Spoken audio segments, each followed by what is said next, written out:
नमस्कार। देखिए, हमारे देश का जो किसान है वो कितना कर्मयोगी होता है।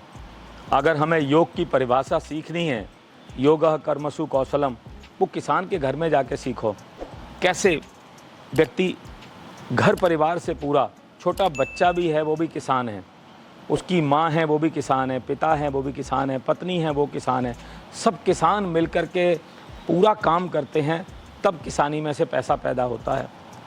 और इसमें जो खाद डीएपी, यूरिया जैसे खाद जब डलने चालू हुए, इन खादों ने क्या किया? इन खादों ने शुरुआत में किसान को एक सपना दिया कि आपके उत्पादन बढ़ेगा। नो डाउट उत्पादन बढ़ा और बड़ा काम हुआ। बढ़ चढ़ के लोगों ने भागीदारी ली। लाइन लगती थी किसी टाइम में यूरिया की। मैं भी जब छोटा था गांव में तो मैं देखता था कि कोटा पे, राशन पे मिलता था यूरिया, डीएपी, और एक एक मुट्ठी को हाथ से लेकर के डालते थे। बहुत कुछ परिवर्तन हुआ। लेकिन अभी राजस्थान में एक इतना बड़ा छापा डाला, वहाँ के कृषि मंत्री ने डलवाया, जो भी उन्होंने मेहनत की, बड़ा सराहनीय काम वो सराहनीय काम हुआ। और उसमें बहुत सारे ऐसे लोग पकड़े गए कि जिन्होंने इतना दुष्ट काम किया और किसान को इतना बड़ा छल किया है, इतना बड़ा जिसको बोलते हैं प्रकरण किया कि खाद के साथ भी मिलावट की।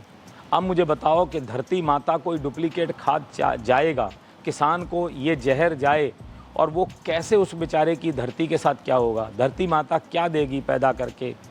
तो मेरे हिसाब से आप इतना बड़ा पैसा कमाने के लिए छल कर रहे हो, आप नेचर के साथ, सृष्टि के साथ, समाज के साथ, और उसमें से बदले में आपको पैसा मिले। ये पैसे से करने वाले क्या हो? मतलब मैं हैरान हूँ कि इस प्रकार से भी लोग सोचते हैं। मैं अगर आपको सच बताऊँ अंतरात्मा से, तो मैं आनंदा जेनेटिक फार्म में और हमारी टीम मिलकर के ऐसा संकल्प लेके काम कर रही है कि आप देख सकते हैं कि ये जो गौ माता से ये जो प्राप्त होता है हमको गोबर, इस गोबर को मैंने पीछे भी एक वीडियो में बताया था कि इसको हम खाद के रूप में प्रयोग कर सकते हैं। ये अनमोल धरोहर है। आज देखा जाए तो पुरानी पद्धति हमारी सामने कहती है कि अगर हम 1 एकड़ ज़मीन है, उस 1 एकड़ ज़मीन के लिए अगर हमारे पास 4 देसी गौवंश हैं तो वो कोई उसको खाद की ज़रूरत नहीं है। आप खुद खाद बना सकते हो, केंचुए की खाद बना सकते हो वर्मी कंपोस्ट करके। बड़ा मुश्किल नहीं है, आज केंचुए प्रॉपर तरीके से मिलते हैं। और आपको अच्छी तरह पता है कि जिस दिन हमारी धरती माँ में से जीवाश्म ख़त्म हो जाएं तो ये धरती जो ना रेत जैसी हो जाएगी, इसमें कुछ भी पैदा नहीं होगा।